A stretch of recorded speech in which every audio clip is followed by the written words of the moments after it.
¿Cómo puede la terapia ayudarte a reconocer patrones que no están correctos en tu vida y que es necesario detenerlos?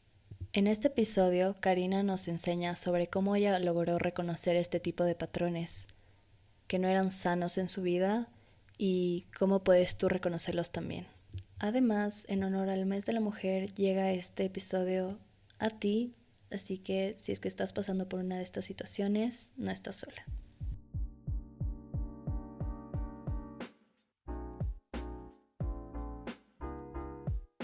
Hola a todos y bienvenidos a Hasta que se acabe la cera. El día de hoy me encuentro con Karina Marcial o Cari. Cari, ¿cómo estás? Bienvenida el día de hoy. Súper bien, contenta de verte Sí. grande, linda, sí. Muchas gracias. Bueno, para darles un poquillo de contexto, Cari, ya nos conocemos hace un montón de tiempo. Les conozco a sus hijos, estuvimos en el mismo colegio y todo, entonces, y la Cari también fue profesora de mi colegio, entonces es como, has estado ahí toda mi vida, entonces me emociona hacer la entrevista del día de hoy. Ya hemos estado conversando sobre algunos temas que se van a tratar el día de hoy y me parece algo que es súper importante. Va a ser un episodio que no se debe tomar a la ligera, son temas súper importantes que a veces pues no nos damos cuenta que realmente se deben tratar, así que eso. Pero antes de empezar con la entrevista, obviamente tengo que prender la vela, así que ay, me voy a quemar. Qué linda, Gary. Mujeres apoyándose entre sí. Muchas gracias. Les recuerdo que es de la marca Flame by Lex, ecuatoriana. Les invitamos a ver sus redes sociales. Y pues bueno, como les estaba diciendo, estos temas del día de hoy son súper importantes. Pero antes de como ir hacia los temas que son como más crudos, pues Cari tiene esta historia con el arte y por ahí quería empezar. Hablemos primero sobre el arte, cómo fue introducida a tu vida. Bueno, creo que desde niña fue una herramienta que tuvo mi madre para educarme.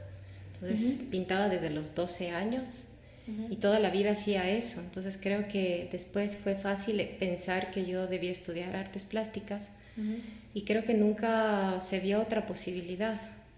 Ahora me doy cuenta, después de haber movido tanto mis carreras, que yo quizás quería estudiar otra cosa.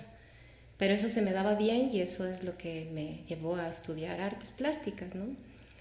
Y bueno, ya en medio de esa carrera me casé súper joven con otro artista y después ya me quedé haciendo eso, ¿no? Ya era lo que a mí me gustaba. Y bueno, creo que me dio la pauta para todo lo demás que hice después. Sí, o sea, esto del arte está súper presente en todo lo que está a nuestro alrededor. Y me acuerdo que igual en una de estas entrevistas decíamos como viene mucho de la naturaleza, como de ahí sacamos un montón de inspiración, entonces quería ver cómo, más bien desde tu perspectiva, porque tú tienes, o sea, siento que tienes ese ojo más artístico, ¿no es cierto? Entonces, ¿cómo influye el arte en tu día a día? ¿Cómo lo ves tú? ¿Cómo lo percibes? ¿Cómo le das tipo, por así decirlo, esa bienvenida, el día a día?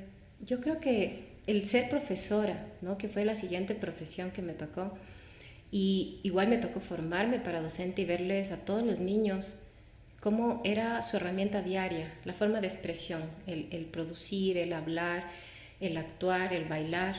Todo nuestro ser está hecho para expresarse de todas las otras maneras que no nos permiten, ¿no? Porque la escuela te exige un comportamiento, un espacio. Pero gracias a todos estos otros lugares artísticos es que los chicos crecen y se expresan realmente. Entonces la niña calladita en el baile no lo era, ¿no? Los niños que no hacían nada o que estaban ajenos, de pronto sus dibujos expresaban un montón. Entonces es como darme cuenta que si bien estudié una carrera para hacer cosas y contar cosas, en realidad todos están contando cosas. Entonces desde ahí fui notando esta posibilidad, ¿no?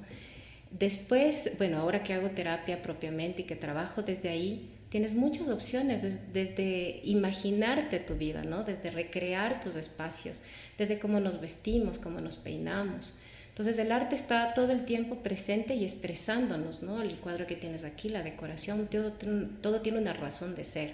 Sí. Entonces es como yo lo miro y ahora lo uso, ¿no? Y está al servicio de las personas que necesitan contar su historia de una manera que no les violente otra vez.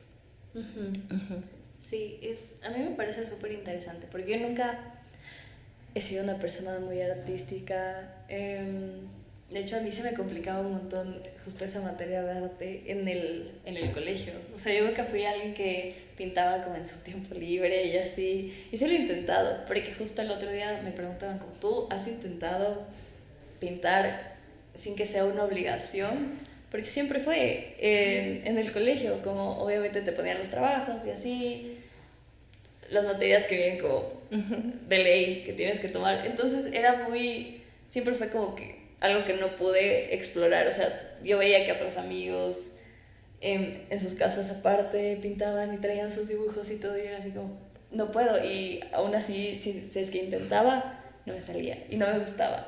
Creo que de ahí también viene esto del perfeccionismo y que no sé qué, con el que vivo día a día, pero es algo súper difícil para algunas personas como conectar con esa parte cuando como muchas veces ha sido una obligación, porque sí, es verdad que hay personas que son más artísticas que otras son como más, yo qué sé, tienen otras áreas, técnicas. Ajá, y eso está súper bien. Entonces quería ver si es que, o sea, ¿cómo le introducirías a alguien esto del arte sin que tenga que ser una obligación, como era en el colegio, por ejemplo? Es que justamente eso es lo que va pasando, ¿no? Que estas cosas divertidas, lúdicas, naturales, están sometidas a currículos, ¿no? Yo no creo en la educación hoy por hoy. Después de haber sido maestra, después de haber educado 2 hijos y haber visto a tantos alumnos y haber visto los resultados de todos esos procesos, yo permito que la educación ingrese, pero no le doy toda la importancia que se merece, digamos, entre comillas. Porque justo parte de eso es hacerte creer que tienes que hacer bien o tiene que ser para entregar algo. Pero es algo más bien personal, que te da placer. Bailar da placer, cantar, escuchar a otro, ¿no? Pintar, escribir, maquillarte, vestirte, todos estos elementos que manejamos que tiene que ver con cómo me muestro al otro, cómo cuento, cómo me narro, sin narrarme específicamente, es arte. Porque siempre estoy contando mi historia a través de todo lo que hago y todo lo que digo y todo lo que presento. Entonces cuando le quitas este peso de ser bonito, empieza a sentirse y empiezas a reconocer que hay algo más adentro, que siempre estás narrando. Entonces si lo haces gráficamente, qué chévere. Si lo haces bailando, si lo haces como en el caso de ustedes con el programa, todo está narrando. Entonces es otra forma de narrar nada más. No hay que ponerle elevarle tanto, sino más bien interiorizarle más. Esa es la diferencia, ¿no? No sacarle hacia afuera, hacia el yo, hacia lo que los demás van a mirar de lo que yo hago, sino es algo hacia adentro, ¿no? Para mirarme. Entonces creo que sí, algo trataba de hacerlo, pero no tenía como las herramientas claras en ese tiempo para trabajar con los niños, que justamente no sea una obligación de un currículo que tienes que cumplir cositas, ¿no? Sino que realmente vayas y disfrutes de tu ser en ese periodo de tiempo, 1 hora, 2 horas, de autoconocerte, ¿no? Y deberían ser laboratorios, ¿no? Pero bueno, eso es otro tema y está bien también cómo se mueve. Por lo menos hay un deseo de que algo se haga de arte, de música, de danza. Entonces, ya es bastante. Sí, yo, o sea, siempre fue complicado, o sea, siempre hubo esa como pregunta de cómo están conectando, y yo no estoy conectándome con esa parte, porque, o sea, sentía que la mayoría escogía como ese lado más artístico, pero más en el sentido, claro, de dibujar y así. Era muy difícil. Y, o sea, yo me acuerdo, por ejemplo, era compañera de uno de tus hijos, y yo le veía igual, que él siempre dibujaba, y eran cosas súper chéveres, súper chistosas. Y yo me preguntaba, ¿será porque literal la Cari es profesora de arte, o porque solo le vino naturalmente. ¿Cómo crees que entró en tus hijos este sentido como del arte, de querer dibujar, de querer conectar con esa parte de ellos que es como más hacia adentro? Porque en mi casa no había tele. Nosotros no teníamos televisión, había libros al alcance, había mucha información, salidas a museos, exposiciones, contacto con gente que hace arte, de toda clase. Y era natural para los tres cada uno llevar su cuaderno y ponerte a dibujar en el tiempo libre. Entonces, para ellos naturalmente, como una forma, como una herramienta de expresión, está el dibujo para todos en casa. Y otras herramientas, ¿no? Algún rato un hijo tocó la guitarra y lo hace muy bien. Si algún otro quería bailar, pues cada uno en sus formas de expresión libre estaba abierto. Y como no teníamos nada más que ver, nada más que hacer, no había opción que o leer o dibujar o hacer algo productivo. Y las salidas específicas para tener contacto con medios visuales era el cine. Entonces ibas a ver cine de calidad, donde podías argumentar, donde salías y conversabas, donde después había un helado. Entonces podías revisar todas aquellas cosas que te da una película, ¿no? La fotografía, la cromática, la historia. Y creo que esa es otra forma también de dialogar con los hijos. Entonces, no evitar perderlos en la parte gráfica, ¿no? En las tablets, en todo lo que podamos, sino involucrarlos. Entonces, evidentemente, no porque se van a hacer artistas como me pasó a mí, sino para que tengan otro medio de comunicación, sea el que sea, ¿no? Entonces, creo que más bien va por ahí. Por eso es que, a pesar de que no estudian esas carreras, ¿no? Al final, ninguno de los dos. Se fueron por algo más científico. Sí, se fueron por cosas científicas. Y aún así, de ley le mantienen súper presente esa parte, o sea, porque sí es conectar contigo mismo, como tú dices, es como sacar algo que a veces no lo puedes expresar con palabras. Y me parece súper interesante, ¿no? Cómo le describes que es una narrativa y narras cosas, y me parece algo súper chévere porque ahorita como le conecté mucho con esto de escribir y a mí me gusta escribir. Y eso que a veces se me hace difícil, como expresar en palabras cosas que siento y así, pero sí, creo que escribir es un arte también, ¿no? Por supuesto. Entonces, claro, tal vez es como fijarte más en pequeñas cosas que haces. Y también quitarte esta idea de que tienes que hacer algo perfecto. Porque en realidad estás contando una historia que solo tú puedes contar. Si tú lo haces escribiendo, si yo lo hago pintando, pero solo tú puedes contar esa parte de la historia para el resto de seres humanos. Y yo no puedo mirar lo que tú miras, ni lo que yo he mirado, y es un compartir. Entonces, si lo miramos o si lo tomamos desde ahí, va a haber muchas opciones para que los nuevos seres humanos que se presentan puedan expresarse. Y va a haber menos problemas emocionales, evidentemente, ¿no? Sí, creo que el arte nos conecta mucho con emociones que no podemos describir. Por ejemplo, a mí me cuesta mucho conectar con las emociones y sí me he dado cuenta de que escribiendo me ayuda a sacarlas y a veces hasta desconectarme de ellas. Yo me disocio un montón de mis emociones, eso me han dicho en terapia un montón de veces.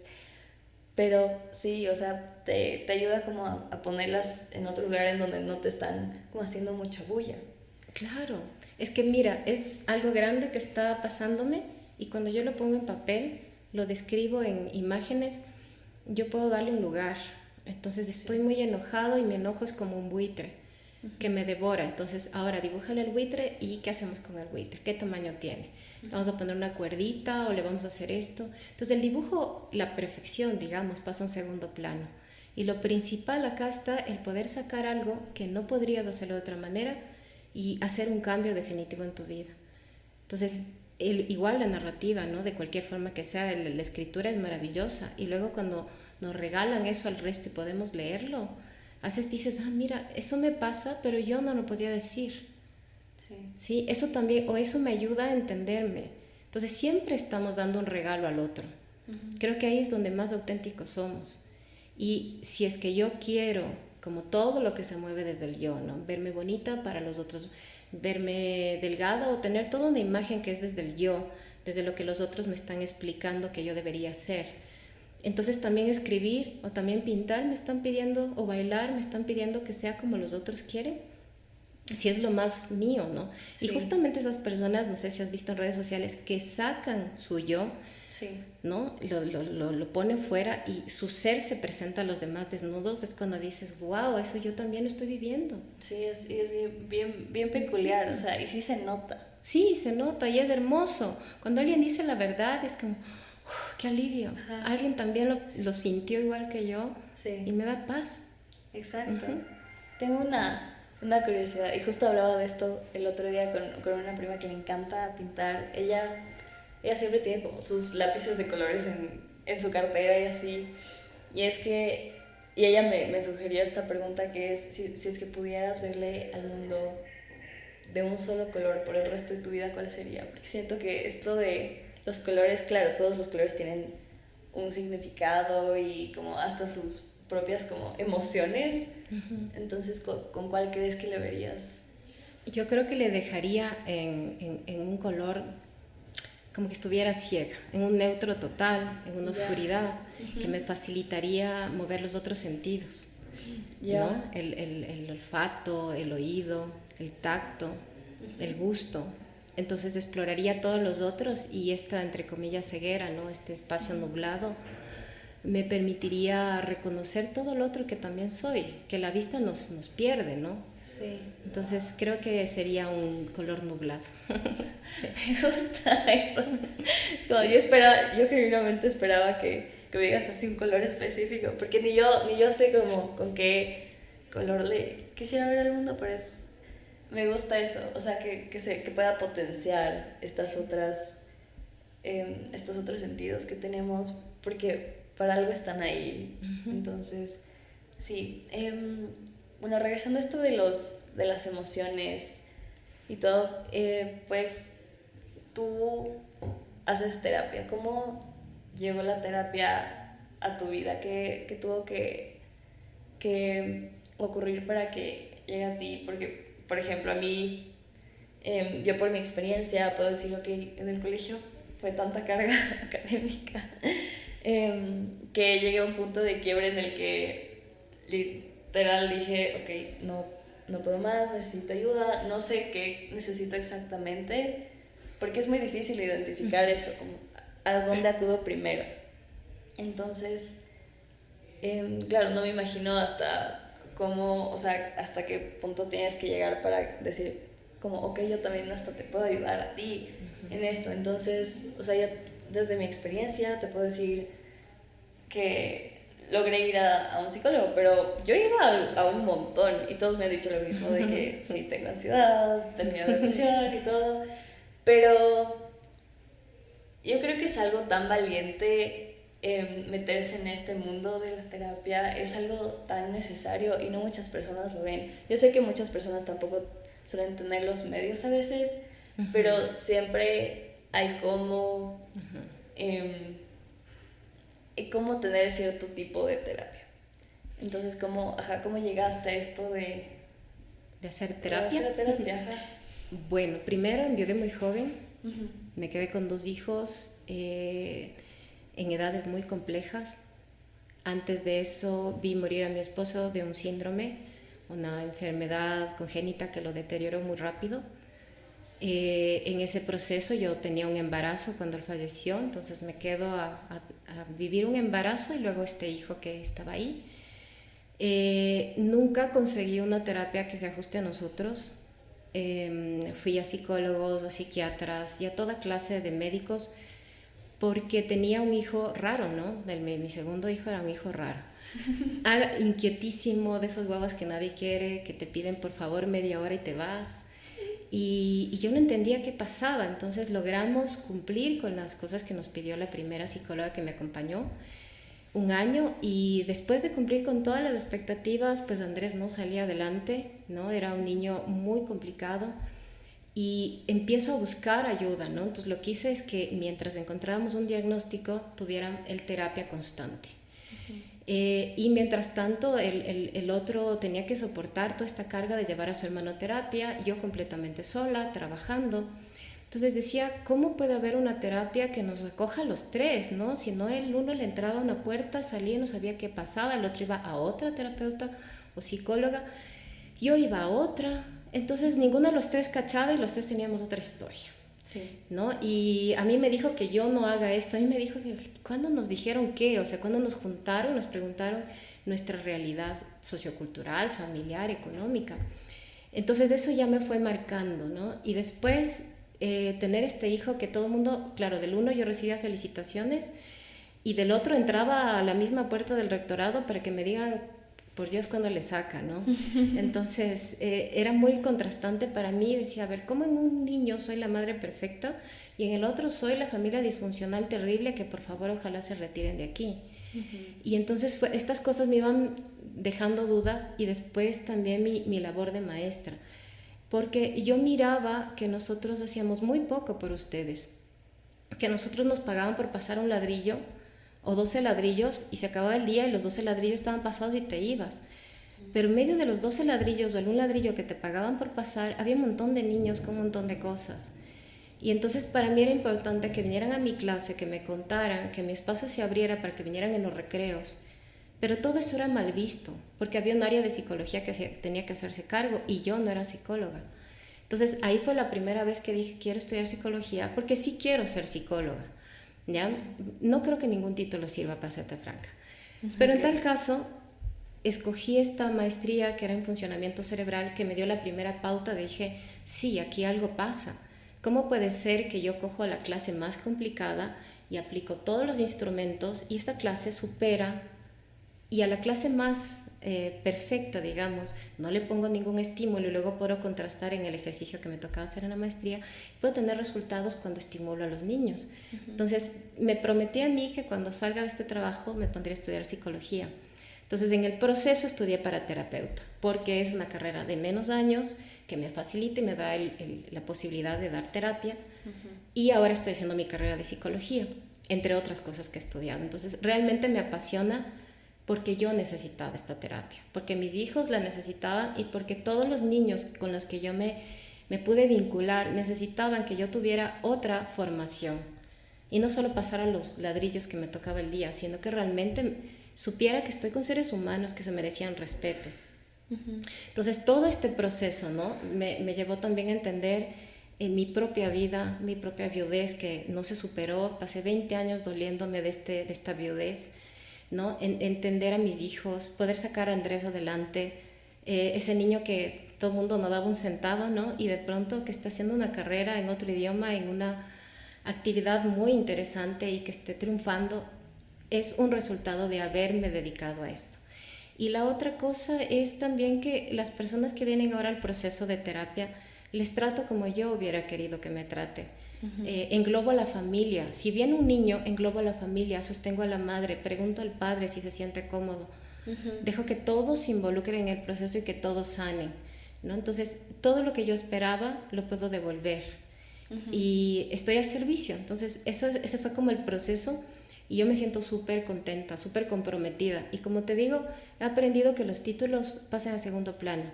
Cuando a veces me topo con gente que tiene esta actitud, ay, pero no tienes tal título, digo, bueno, tengo 3 y tengo una maestría y estoy haciendo esto y voy a hacer esto, pero ninguno me califica como el haber sido madre, el haber enviudado, el haber tenido un hijo con problemas serios en su parte cognitiva, el haber tenido un hijo que tiene una enfermedad terminal también, el haber tenido todas estas condicionantes es lo que me hace dar terapia.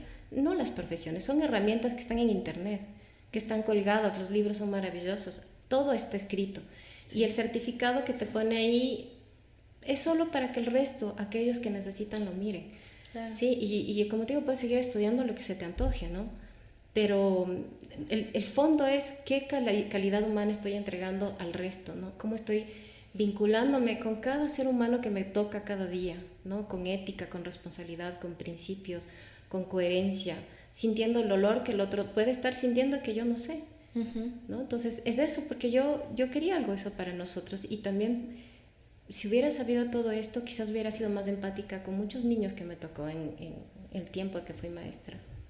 Claro, has tenido una conversación con tus hijos respecto a cómo se sentían en el tiempo que iban a terapia o cómo les afectaba, o sea, al ir? Porque yo también fui como a terapias igual sobre, o sea, que me corrijan cosas y así, cuando era pequeña, y era como súper extraño, porque obviamente yo no era consciente de eso, hasta después que me dijeron como, sí, tú ibas a esto y te ayudaron. Y yo, Ay, no sabía que estaba yendo a terapia para eso. Entonces, ajá, me da curiosidad como, ajá. ¿Cómo lo vivieron? Sí. Yo creo que fue contrastante el hecho de que Andrés tenía un tipo de terapia que era justamente para mejorar su comportamiento, y en cambio el Willy era para poder sobrevivir a mi viudez y a su orfandad, ¿no? Sí. Entonces, no sé cómo lo fueron resolviendo, pero creo que más fueron las herramientas internas que justamente el pintar, el dibujar, que era nuestra forma. Y la casa, como yo no tenía marido que me mande, la casa estaba hecha para mis hijos. Sí. Entonces eso fue muy lindo porque era un espacio que estaba hecho para su crecimiento, no para ningún adulto. Entonces podían, no sé, patinar en la sala, podían jugar fútbol en el corredor, podíamos ver tele, digamos, cuando veíamos películas que te contaba, podíamos ver en la compu y sentarnos en la peli y ver en la cama. Podíamos comer en la cama, no teníamos reglas y a la vez teníamos muchas reglas, ¿no? La regla eran como las tres principales: cuidar del otro, cuidar de sí mismo, ¿sí? Y cuidar del entorno. Yeah. Y no había más, pero la casa estaba hecha para ellos. Entonces creo que eso a los tres nos salvó. Sí, a mí para poder ser madre de 2 niños con trabajo, estudiando, y a ellos para no sentir que hacían malas cosas, ¿no? Y algo importante, creo que les amaba un montón. Yo a mis 2 hijos, a los dos, mi última también le amo mucho, pero a los dos les amaba con mi vida, porque son los hijos del hombre que más amé en mi vida. Entonces, eran la representación de ese amor. Claro. Y creo que desde ahí la terapia se vinculó para siempre fortalecernos como vínculos, ¿no? Sí. Sí. Eso creo que era como la estrategia. Yo quería que ellos sean felices a pesar a pesar de todos los retos que tenían. Tú como madre en esa época, ¿cuál fue tu mayor reto? Lidiar con mi tristeza, lidiar con mi depresión. No querer vivir y sin embargo levantarme a darles de comer, a trabajar. Y sabes que fue esto muy duro porque yo realmente le amaba a mi esposo con mi vida. Entonces yo lo que hice es vivir un día menos.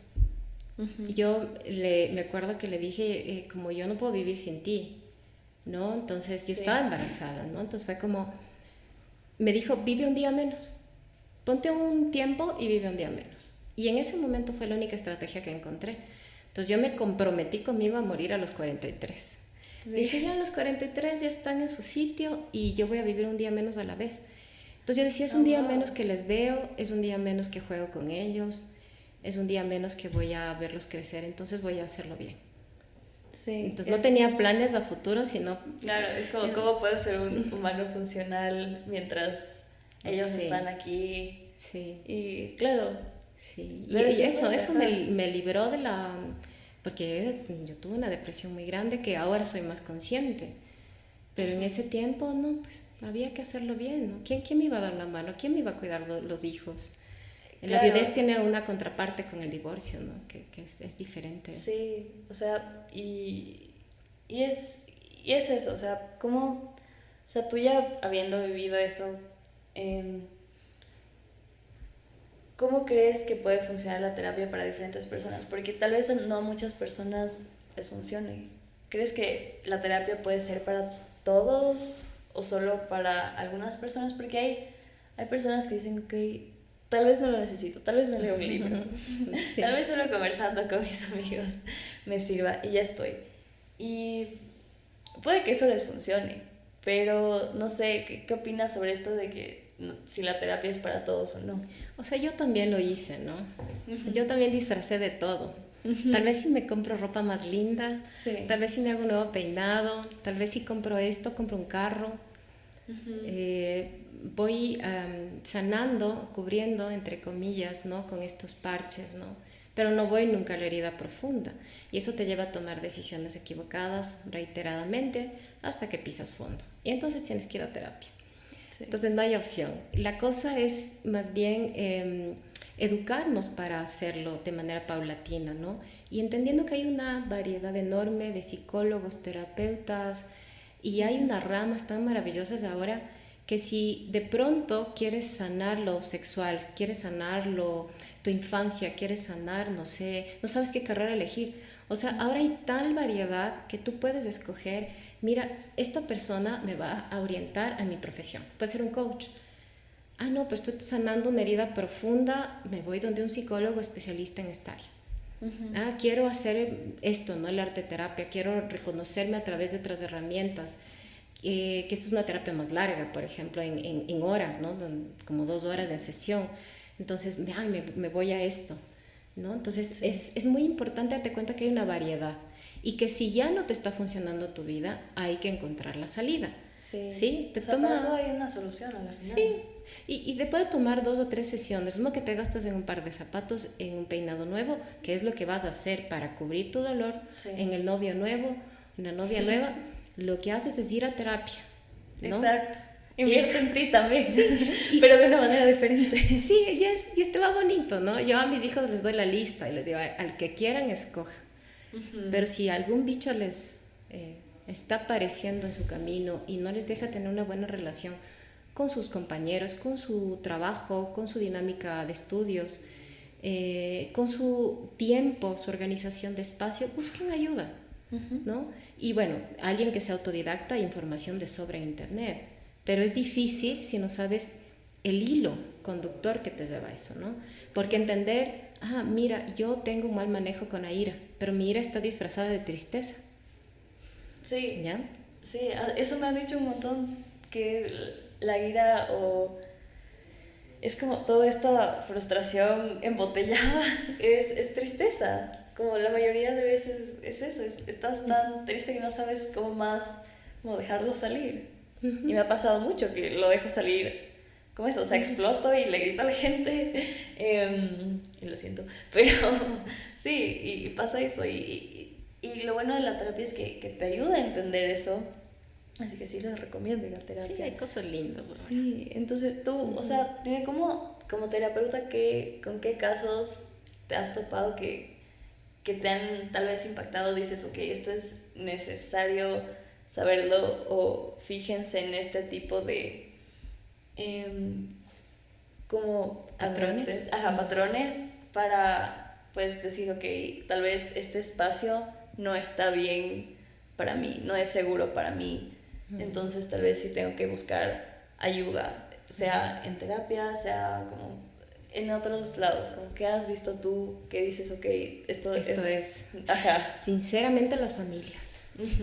Las familias son el núcleo donde se forja absolutamente todo, y son donde se viven los abusos más grandes, a veces sutiles, a veces solapados, a veces malentendidos, pero está ahí en la familia y yo no me puedo quejar con mi familia. Entonces, para mí es sorprendente, y justamente el área en la que yo me dedico y por qué me gusta es porque es importante que la gente se percate de lo que hace con su vocabulario, con sus pensamientos recurrentes, con sus actitudes sutiles, y cómo transforma la vida de los hijos. Si el pensamiento de la casa es nadie nos quiere, ¿no? Si el pensamiento de la madre es como el mío, me quiero morir, si el pensamiento de no sé, todo lo que está moviéndose ahí es somos pobres, ¿no? O ¿cuándo voy a perder el trabajo? Y eso están los hijos sintiendo todo el tiempo, trasladan toda esa información a su círculo inmediato, y lo que les pasa es obra de ese espacio. Así nos digan lo que nos digan, ¿no? A mí me han dicho, no, esta familia es perfecta, yo soy así, yo hago asado, leo, no sé, predico, voy a misa todos los días. Y yo digo, pero los resultados, o sea, yo no puedo coger limones de un árbol de aguacates, no hay chance, ¿no? Exacto. Y yo te puedo decir por mí misma, a pesar de haber tenido una realidad inicial muy compleja, mis hijos emocionalmente, intelectualmente, económicamente están bien. no perfectos, pero bien. ¿Por qué? Porque había esa base para sostenerles con todo el amor, poquito pero bien hecho, ¿ya? Entonces cuando yo veo esto digo, no, lo siento mucho, yo tuve que salir y sacar frutos bien complejos y aquí están dando cada uno el fruto que le corresponde. Entonces eso es lo que a mí me ha impactado y que a las familias les cuesta reconocer, no, yo soy egocéntrico, yo soy violento. No, no, yo solo le digo que a ver si adelgaza un poquito. Yo solo le digo que ojalá limpie mejor. Yo no le ofendo, yo le estoy aconsejando. Entonces, cuando la familia está dispuesta a generar estos cambios, los niños inmediatamente sueltan todos estos discursos que les lastiman, ¿no? Sí. Entonces, es la familia, es la casa. Eso es lo que a mí me ha sorprendido.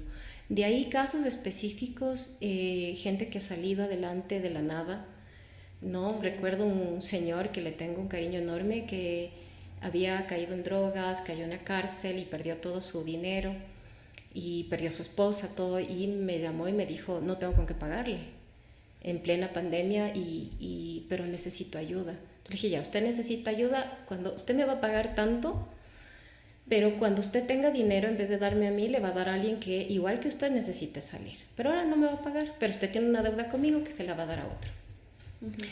Y este hombre salió adelante. Dejó la droga, lo vi creo que hace unos 4 meses, me vino a visitar, otra vez tiene su empresa, está trabajando en temas de decoración, tiene una pareja linda, tiene una vida. Y cuando yo le miro, le digo, usted salió en tan poco tiempo. Primero en terapia, ¿no? Es una de las terapias más fuertes, más rápidas, más decididas. Lo que yo le mandaba a leer, lo que yo le mandaba, lo hacía, ¿no? Y todo su esfuerzo para encontrar la salida no deja de asombrarme, porque hay casos difíciles, pero ese era un caso que yo decía, Dios mío, yo me hubiera pegado un tiro. Claro. O sea, para mí fue como, ¿cómo le digo a este señor que sí puede con la vida? O sea, ¿cómo le estimulo en medio de una pandemia, sin trabajo, en la calle después de haber salido 5 años de la cárcel, ¿no? Entonces, ese fue como muy impactante, porque yo lo que hago es darle las herramientas, pero quien decide cómo las usa es la persona que las toma, ¿no? Ese es uno de los casos. Te puedo contar casos de mujeres, ¿no? Ahora tengo una familia hermosa que puedo admirar su resiliencia, su amor entre ellos, su sostenerse a pesar de las enfermedades, de las caídas continuas, y cómo todavía el esposo le mira con amor a ella, cómo esos niños aman a sus padres, cómo no se han dejado invadir a pesar de todo lo que les ha pasado en este tiempo. Entonces yo los miro y me siento muy pequeña al lado de ellos, porque nadie podría enseñarme tanto como ellos lo hacen, ¿no? En cada cita. Y esas cosas, ¿no? Esas cosas que te puedo decir que me dejan impactada, ¿no? Hay muchas historias, ¿no? Sí, o sea, la familia es el núcleo. Sí. Y es difícil cuando no están, pero es súper importante cuando sí están. Cuéntame un poco sobre cómo ustedes como familia han pasado por, cómo han superado momentos difíciles, cómo han logrado como, no quiero decir sobrellevarlo, pero sí pues salir adelante, obviamente, porque hay, como conversábamos antes de la entrevista, hay retos que no esperas que ocurran. Y pues eso, ya nos comentaste hace un ratito sobre el divorcio, entonces quería que nos hables un poco más sobre eso, porque me parece un tema súper importante a tratar, y sobre todo ahorita que estamos en el mes de las mujeres, como para empoderarles y decir, ok, hay una salida de lugares súper, en donde crees que literalmente te estás ahogando y no sabes ni a dónde como estirar la mano ni nada. Entonces, quería que nos cuentes un poco cómo lo has afrontado tú y cómo lo han afrontado como familia. Bueno, yo me caso a los 35.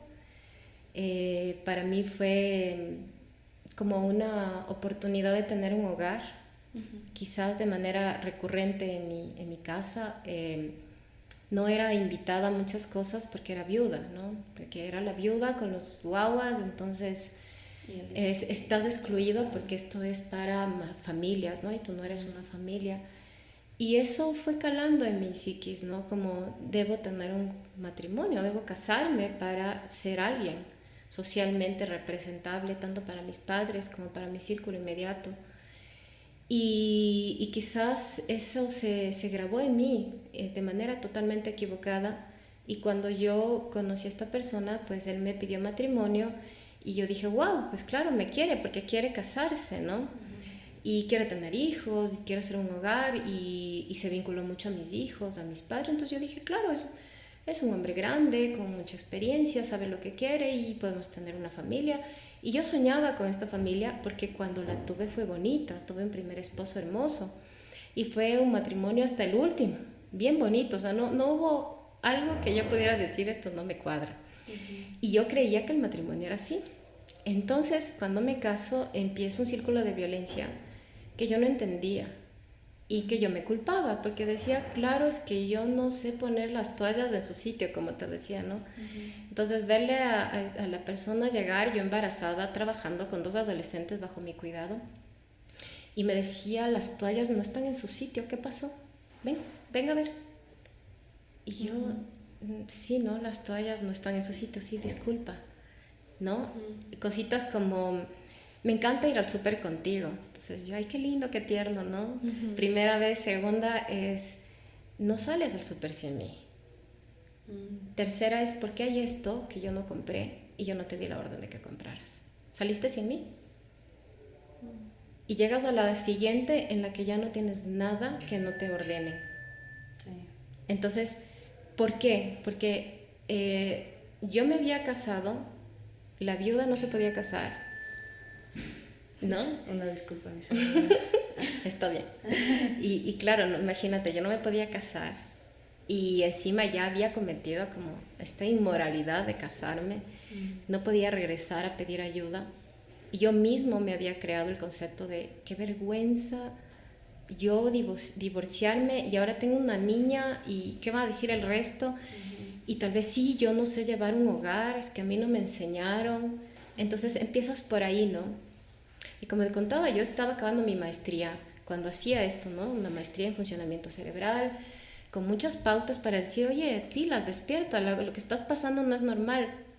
Muy contradictorio. Entonces, claro, y lo que yo hacía es que los hijos no lo noté y yo vivirlo como, ay, qué lindo, lo estoy pasando súper, qué hermoso matrimonio, y por debajo vivir el maltrato, ¿no? Que tienes maltrato puertas adentro en tu cuarto, ¿no? Yo recuerdo una vez, y tú le conoces a mi hijo, que yo salí corriendo y me acosté en su cama, ¿no? Y él me dijo, ¿por qué estás aquí, mamá? Y yo, es que te extrañaba, ¿no? Porque mi hijo es muy amoroso, entonces... Y él la primera vez que me dijo, nunca te vi así, ¿no? Y claro, en realidad lo que uno quería es recibir golpes porque recibí un mensaje en el teléfono de trabajo, ¿no? Entonces, ¿te acuerdas que hacía escenografía y muchas cosas y a veces había que planificar cosas y alguna vez algún maestro me escribió, algún compañero, entonces, y era así, estaba embarazada. O sea, llegar al hospital y tener un historial de alteración, ¿no? de maltrato y que la médica diga, señora, usted está recibiendo maltrato, avise este rato porque le vamos a detener al señor. Y yo decir, no pasa nada, ¿no? Y yo creo que el padre el maltrato cuando ve que mi hija no desarrolla en su corazón cierta área del corazón, de hecho tiene problemas del corazón ahora, y entonces ver eso, le paró. Y fue como yo entre mí tenía la esperanza de que ese matrimonio funcione, sí. ¿No? Y para esto, claro, un año después yo pierdo mi trabajo, con justa razón, porque con todo el estrés que vivía, mi hija enferma, yo no podía desenvolverme bien. Mi hijo mayor lo que hace, ¿no? Ahora comprendo, es sacar a flote la enfermedad de su padre, que es hereditaria, pero que hasta ese momento no habíamos logrado. O sea, mis hijos estaban bien, yo había hecho chequeos completos todos los años. Saca la enfermedad y termina en un quiebre de salud terrible. Entonces, es la primera vez que yo tengo tiempo para decir, tengo el dinero, tengo el tiempo y me dedico a la salud de mi hijo y me dedico a mí misma. Y me pongo a formarme para terapeuta. ¿Y cómo lo hago? A escondidas. Porque estudiar era un problema. Si te vuelvo a ver cogiendo un libro, vas a ver lo que te pasa, ¿no? Si te metes a estudiar, me divorcio de ti, ¿no? Entonces, ¿cómo hago para formarme? A escondidas. Entonces, recurro a la familia de mi primer esposo, que son los que me han apoyado a ciegas, y en silencio, aceptando lo que yo vivía, sin reclamarme, y empiezo a formarme, ¿no? Se dan algunas ventajas, y como te he contado el rato que mi hijo sale a estudiar fuera del país, le siento y le digo una semana antes, empiezo el divorcio. No sé, esta relación tiene un 10% de sobrevivir y yo estoy perdida. Yo no miro el fondo en el que estoy, pero nunca he estado en un fondo tan grande. Entonces es la primera vez que, claro, mi hijo me dice, si es que quieres me quedo. Entonces justo le digo, justo te digo ahora porque tu boleto está comprado y porque tú no te regresas a ver esto. Yo me metí y yo salgo. Entonces, ahora cuando veo en retrospectiva, siento como que hice lo mejor que pude con las herramientas que tenía, ¿no? Y cuando veo otras mujeres que pasan lo mismo, digo, yo tenía profesión, tenía casa, tenía una economía estable, tenía familia, sí. Tenía como tantos hijos hermosos que me apoyaban, una niña que estaba ahí linda, y yo no podía salir de eso, no podía mirar. Entonces es mi segundo hijo que se queda conmigo a enfrentar todo esto que viene después, que fue durísimo, nos cae el paro fuerte que fue, luego la pandemia. Sí. Y me quedo con él a afrontar todo esto, ¿no? Y luego, como mi esposo se ha ido a Estados Unidos, él regresa y yo planteo el divorcio. Entonces fue enfrentar todo este monstruo del divorcio, la vergüenza, todo esto que yo tenía dentro, que claro, me recuerdo mi hijo me dice un día, mamá, porque claro, él me pidió terapia, no, tú haces terapia, ¿cómo le vas a dejar a mi hija sin padre? Ya pasé, es que yo ya entendí. Y entonces mi hijo me dice, mamá, yo estoy aquí. Si tú no sales de estas conmigo aquí, tú nunca vas a salir de esta. Entonces, sé valiente, lo ha sido otras veces, coge a mi hermana y yo te cubro las espaldas. Entonces, es mi hijo el que me sostiene en el divorcio, ¿no? Un guagua de 17, acabando su último año de bachillerato. Sí. Y verle a él crecer tanto, madurar tanto, ¿no? Nadie me decía, oye, ¿cómo hiciste que en 2 años ese guagua se transformara en lo que es? Fue el verme a mí salir del divorcio. Claro. ¿No? Y me dijo, mamá, si tú no puedes, yo tampoco. Si tú te hundes, yo me hundo contigo. Entonces fue como, no, aquí nos ponemos bien. Y claro, unos meses antes de que él se fuera igual a sus estudios fuera, yo me siento y le digo a Andrés, ya, lo conseguí, tú estás bien, tu hermano, y se dio el divorcio, ¿no? Entonces, es cuando recién comprendo, ¿no? Toda la violencia de la que fui parte, y empiezo a sanar otra vez, me volví extremadamente ordenada, tenía pánico a que exista un polvo, porque, claro, venía de esa violencia de donde haya un polvo, de donde haya algo. Condiciona. Claro, no comprarme nada, no es que, ¿cómo va a comprar? Siempre que una mirada que me está vigilando, pobre que hagas algo, que yo te mire, ¿no? Y la amenaza constante de te voy a quitar a mi hija, no tienes quien te cuide, yo te voy a quitar a mi hija. Entonces tuve que quitarme ese miedo a no voy a perder a mi hija, no soy mala madre, lo hice bien con 2, ¿por qué me van a quitar a mi hija? ¿No? Y a eso sumar el acoso, ¿no? Ha sido muy duro. Yo de hecho puse una demanda legal de violencia psicológica prácticamente 2 años después del divorcio. Y para frenar los siguientes abusos que seguían dándose, porque lo duro del violentador es que cree que tú eres Gil. Que puede seguir ahí. Sí, porque uno se va avergonzado. Es muy gracioso esto, porque uno se va avergonzado de que yo tenía todas las herramientas y aquí me quedé. Y mucha gente que me acompañó me lo dijo y yo no lo vi. Y entonces esa vergüenza hace que tú calles, ¿no? Y nos llevamos bien, sí, fue esto, el divorcio, todo tranquilo. Pero cuando se da esta parte y yo pongo la denuncia psicológica, de abuso psicológico, es interesante porque lo hago porque trabajo para una fundación en un taller y ellos exponen los casos. Es una fundación lindísima y cuando exponen los casos les digo, creo que yo tengo violencia y creo que pasé por violencia. O sea, ojo que ya me formado como terapeuta, que tenía mucha formación, que hacía muchas cosas. Sí. Y les digo, no, pensé que esto me lo merecía, ¿no? Y ahí ellos me dicen, bueno, mira, lo que está viniendo es grave. Está viendo ya síntomas de que la violencia sigue y que no va a parar. Y entonces yo pongo esta denuncia que además te cuento que fue desestimada, ¿no? Cuando no es la única persona que le pone una demanda legal a esta persona, que lo hizo una pareja anterior, que lo hace una pareja posterior. Y sin embargo, todos los casos son desestimados. Entonces, para mí esto ha sido un aprendizaje muy grande. Ver lo que sucede en los juzgados, ver lo que sucede con los jueces, ver que si tú vas y dices que tienes profesión, que tienes carro, que tienes trabajo, entonces no eres violentada. Que si vas bien arreglada, no eres violentada. Y no se dan cuenta de que esto del abuso psicológico y el abuso físico son igual de graves los dos. Claro. Porque te condicionan de igual manera. Son traumas que tienen una magnitud impresionante en las personas. Sí. Y por algo la gente va a terapia por eso. Claro, y además mira esto, ¿no? Es interesante porque recuerdo que lo que hace esta persona es ponerme una contrademanda de negligencia, ¿no? Y de abuso a mi hija. Y esa, cuando yo voy ante el juez, esa sí la crea el juez. Y entonces yo tengo que ser observada si se educa, si no se educa, con 120 al mes, ¿no? Y yo sostengo absolutamente toda la economía de mi hija. Y entonces te quedas como, qué interesante ver lo que los juzgados, los jueces y los espacios hacen.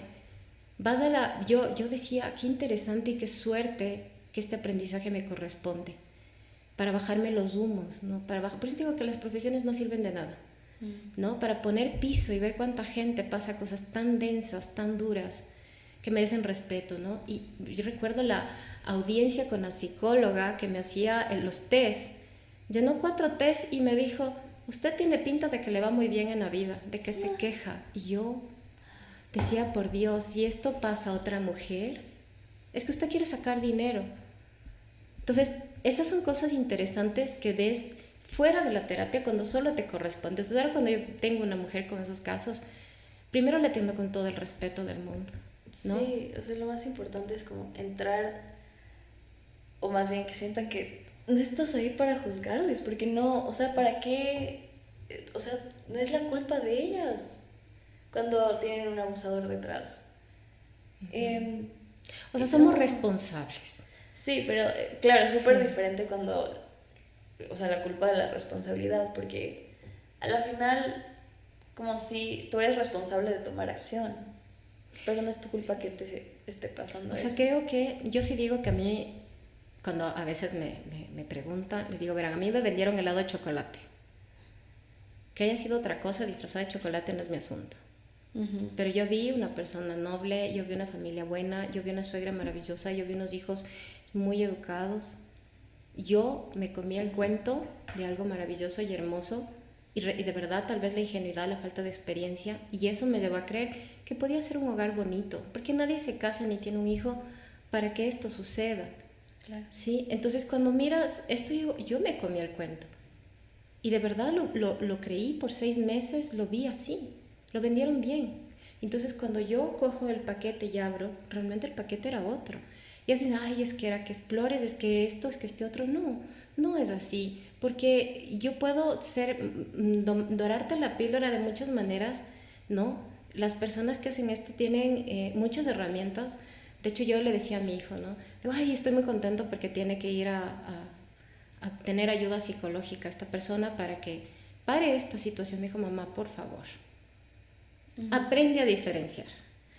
La mariposa parte de ser oruga, gusano, oruga, y se hace mariposa. Pero el alacrán es alacrán. Y una ponzoña, un alacrán con más herramientas, lo único que es un alacrán con herramientas para manipular más.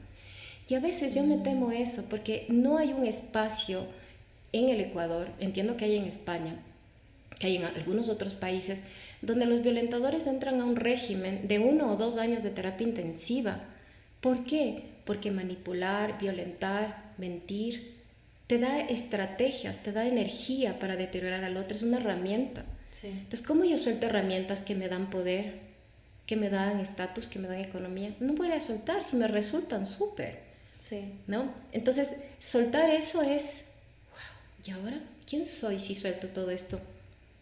¿No? Entonces, es eso, es bien difícil y que tomen una terapia, 2, no les da más que herramientas para hacerlo a la siguiente con más inteligencia. Sí, claro, el sistema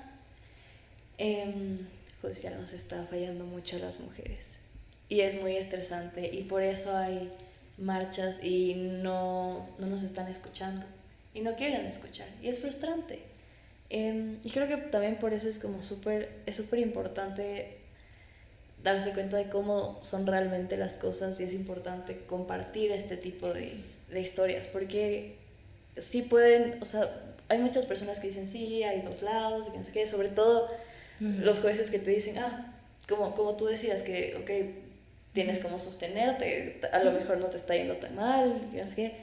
No, tienes, o sea, genuinamente hay detalles que te van a decir la verdad y es así, a veces se ven más claramente, otras veces no, pero hay que poner mucha atención y eso es lo que no se está haciendo en este país. O sea, yo creo que se ha avanzado bastante. Eso sí. Porque que yo esté hablando de este tema y que no tenga vergüenza de contar, ya es bastante porque la sociedad está sosteniendo para que lo hagas. Sí. Que haya fundaciones como esta que te comento que se llama Idea Dignidad, que apoyan un montón a las mujeres, que tienen apoyo psicológico, legal, que te sostienen. Que se den todas estas marchas, ¿no? Que yo pueda criar a mi hija libremente. No, hay muchas cosas. Y hay hombres maravillosos, yo tengo 2. Mis hijos son hermosos, yo de verdad que agradezco a la vida ver los hijos que tengo ahora. Pero es la sociedad que necesita mirar a los hombres con más amor.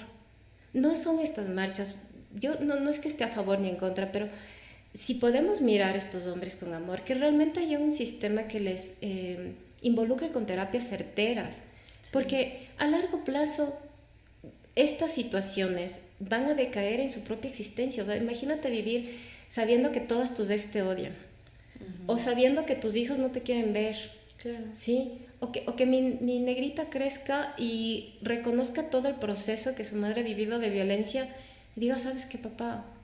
No quiero verte. ¿No? Entonces, claro, no quieres que llegue a ese punto. Claro, si estos hombres recibieran apoyo real, si fuera como sociedad, tú violentas, yo no te regreso a ver. No te damos trabajo, te cerramos las puertas. Basta una denuncia de violencia, debería ser hacer que la sociedad se mueva para cerrar las puertas, sea hombre o sea mujer.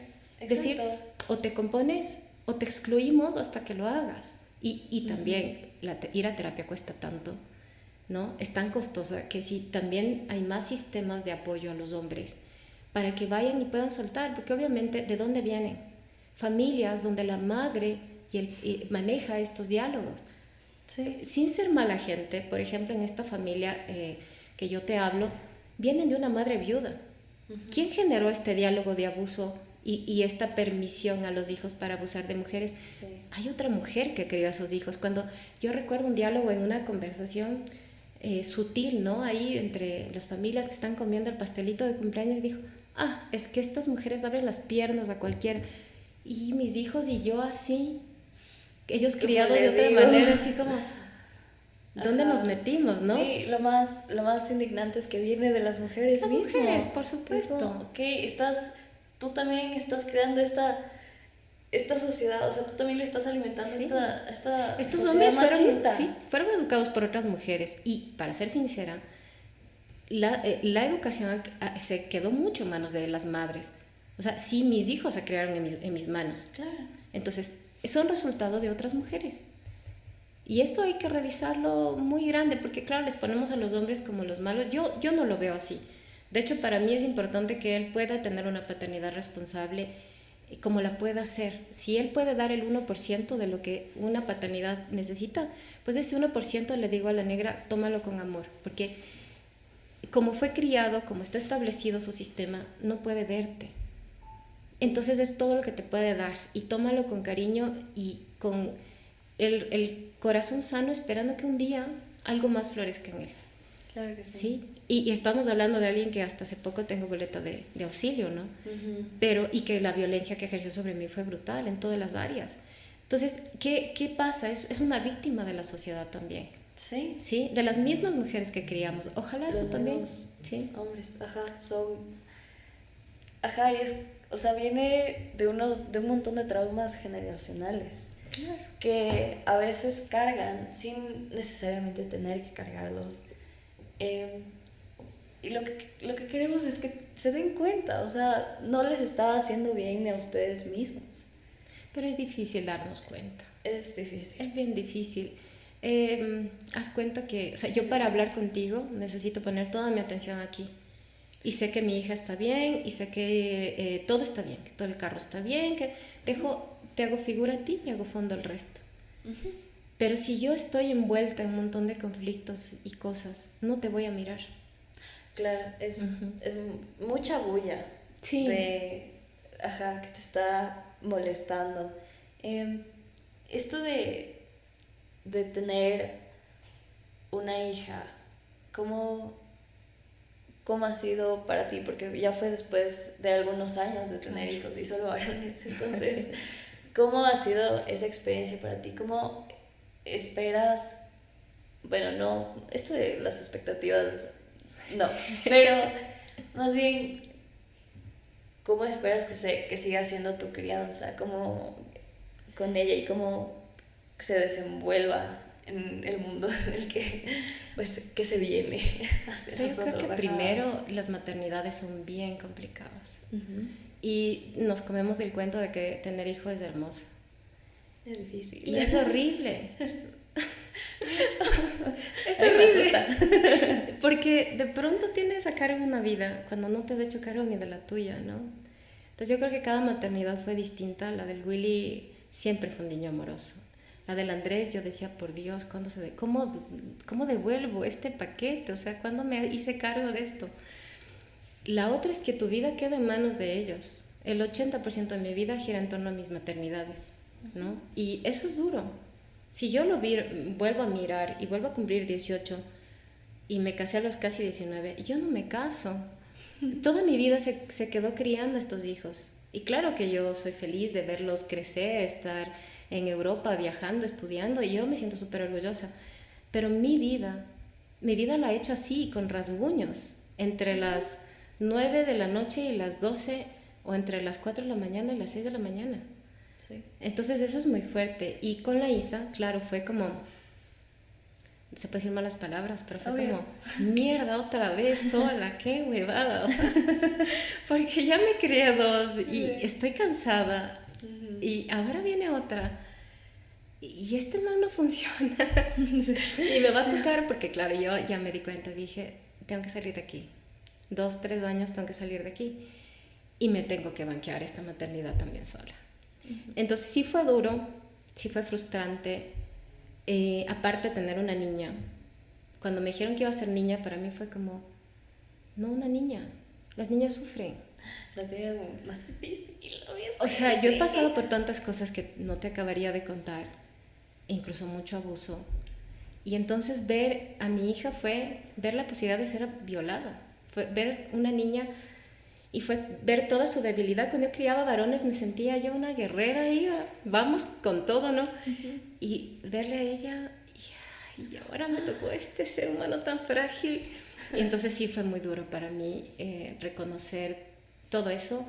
La siguiente fue reconocer toda la violencia que yo había vivido en mi crianza cuando yo era niña a través de esta niña. Entonces cuando la miraba y la cambiaba me di cuenta, por ejemplo, que había sido abusada sexualmente a una etapa temprana, porque me di cuenta cuando miraba a mi hija y empecé a recordar cosas y dije, por Dios, ¿cuándo se me borró esto del cassette? ¿No? Entonces, ¿cómo vas criando una niña cuando representa toda tu feminidad vulnerada en todas las formas posibles? Sí. ¿Ya? Entonces, los primeros años sí fueron muy fuertes. Creo que me sirvió mucho formarme como terapeuta de la mano de su crecimiento. Tener mujeres maravillosas a mi lado que me han ayudado, que he dicho, mira, esto estoy mirando en Aisa, que me refleja que soy yo y necesito apoyo.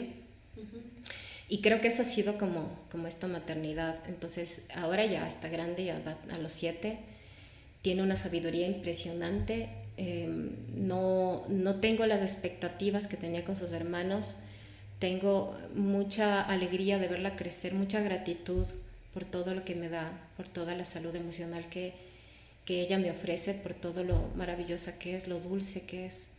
Entonces, pero ha habido un proceso grande, ¿no? Claro. Y yo estoy dispuesta a su maternidad, yo trabajo en mi casa, yo me dedico 100% a mi hija, para mí es mi prioridad. Y el tiempo que me queda lo comparto en la parte laboral, le dedico a las otras cosas. Cuando ella no está, hago un montón de cosas, pero por lo general ella es mi prioridad. O sea, hago todo lo que no hicieron conmigo, lo hago con todo el amor con ella, y reconozco ahora también la responsabilidad grande de tener un hijo, ¿no? Y la quiero mucho, es para mí un tesoro. Entonces, creo que así se ha movido esta maternidad ahora, ¿no? Y también verles, creo que tuve muchas alumnas que eran mis hijas. Sí, Y yo adoraba verlas a ustedes así, ¿no? Entonces ahora también cuando las veo ya grandes con todas sus cosas lindas, sí. Entonces también tengo mucha ilusión de mi hija, sí. Miedo también, mucho miedo de que repita patrones. Sí, pero es muy diferente, eso es lo seguro, es muy diferente. Sí, hasta sí. Yo les he visto a mis papás lo diferente que es criarme a mí y a mi hermano. Como, igual, teniéndoles a los dos es muy diferente. Pero sí, bueno, ahora quería pasar rápidamente a esta otra sección que es la de Free Burning Questions, para ir terminando la entrevista, que son las preguntas para las que no viniste preparada, que son una sorpresa. Pero bueno, para empezar, ¿qué querías de pequeña que nadie más quería? Jugar. Sí. Sí, me encantaba jugar en el jardín con flores. Sí, ¿sí? Jugar eternamente con mi hermano. Me gusta. ¿Qué lado crees que la gente no conoce de ti?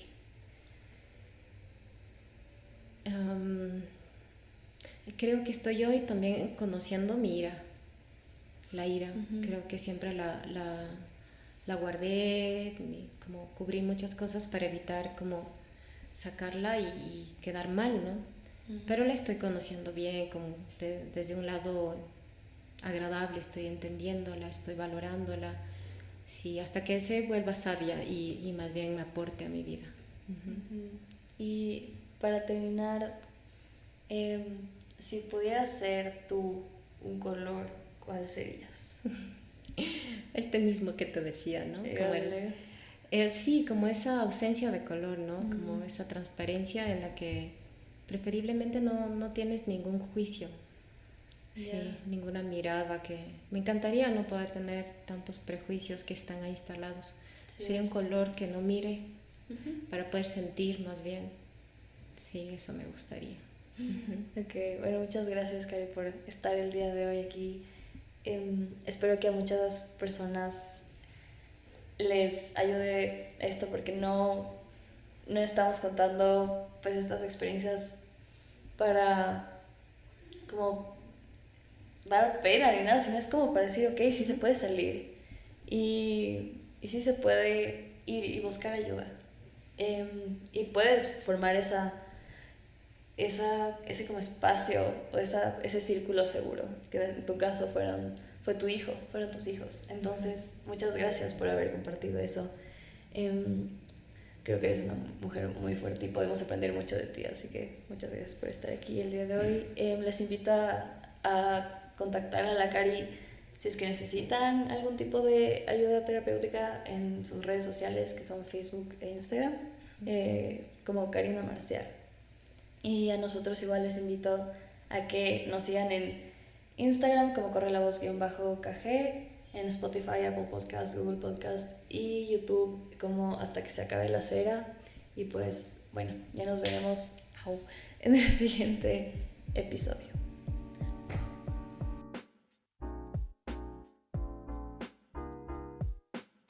Gracias por escucharnos, les invito nuevamente a que nos sigan en redes sociales. Por si no lo notaron, tenemos nuevas tazas con el logo de Hasta que se acabe la cera. Desde ahora en adelante todas nuestras invitadas van a llevarse una después de cada episodio, así que si quieres formar parte del podcast, te invito a llenar el formulario que se encuentra en la biografía de nuestro Instagram. Nuevamente es correlavoz_kg. Bye.